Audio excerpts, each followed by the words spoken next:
Minute d'amour avec Marie. Courage et sérénité.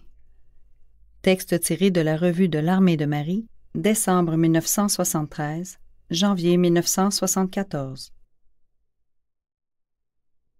3 de nos grands-enfants ont dû quitter le foyer depuis quelques années à cause du manque d'industrie dans la région. Il nous semble que nous leur avons donné la meilleure éducation possible, la meilleure formation spirituelle. Ils sont dans une grande ville et nous leur faisions confiance. Longtemps, ils nous ont caché la vérité. Nous sommes âgés et la distance trop grande nous empêche de les visiter. Voici que dans une visite récente, mon fils nous a informés de son état de vie. Il ne fait plus de religion et cohabite avec une fille. Bien plus, ils ont eu un enfant. Puis, nous apprenons que les 2 autres vivent dans des conditions à peu près semblables. Le choc a été terrible. Je n'avais jamais imaginé qu'une chose aussi épouvantable nous arriverait. J'ai pleuré à en devenir malade. Mon mari aussi, un veuf que j'ai épousé et qui est très bon pour moi et pour mes enfants, en a eu un chagrin immense. Ce sont mes 3 enfants qui me font mourir.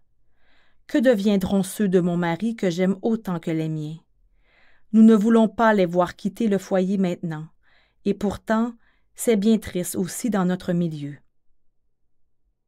Nous avons une grande confiance en Marie, une grande dévotion envers elle depuis toujours. Notre foi n'a jamais fait défaut, mais je suis tellement bouleversée que je ne sais plus quoi penser. Nous avons tout sacrifié pour le bonheur de nos enfants, et c'est leur salut éternel qui nous tient le plus à cœur. Devant tous ces problèmes, nous sommes tellement brisés que nous ne savons plus quoi dire, afin de les faire réfléchir et voir clair. Ils sont bons pour nous et ils ont de belles qualités, mais la vie des jeunes est difficile aujourd'hui. On ne comprend pas comment cela a pu arriver ainsi. Je n'ai jamais eu autant de peine dans ma vie. Toutes les épreuves passées n'étaient que des fleurs comparées à cela.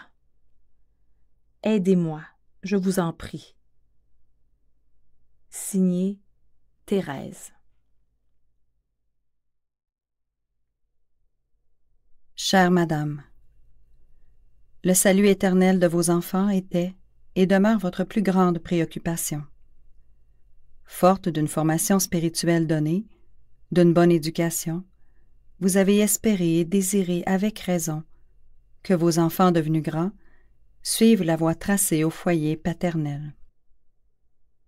Votre foi, votre dévotion mariale vous était presque devenue une assurance, une garantie de la vie droite de vos enfants. Il ne faut pas désespérer.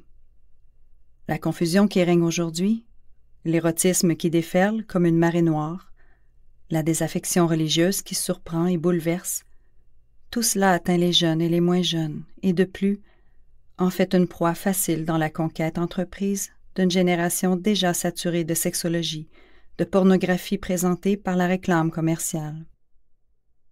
Bien nombreux sont ceux qui aspirent à la véritable libération, c'est-à-dire à un renouveau de vie intérieure qui favorise le vrai bonheur. Demeurez forte dans l'épreuve, appuyez que vous êtes par le compagnon bon et compréhensif qu'est le vôtre. Sachez que les notions spirituelles inculquées dans le bas âge, même si elles connaissent des perturbations au cours de certaines années, surgissent un jour ou l'autre et balayent les fausses orientations que les circonstances ou les événements ont provoquées.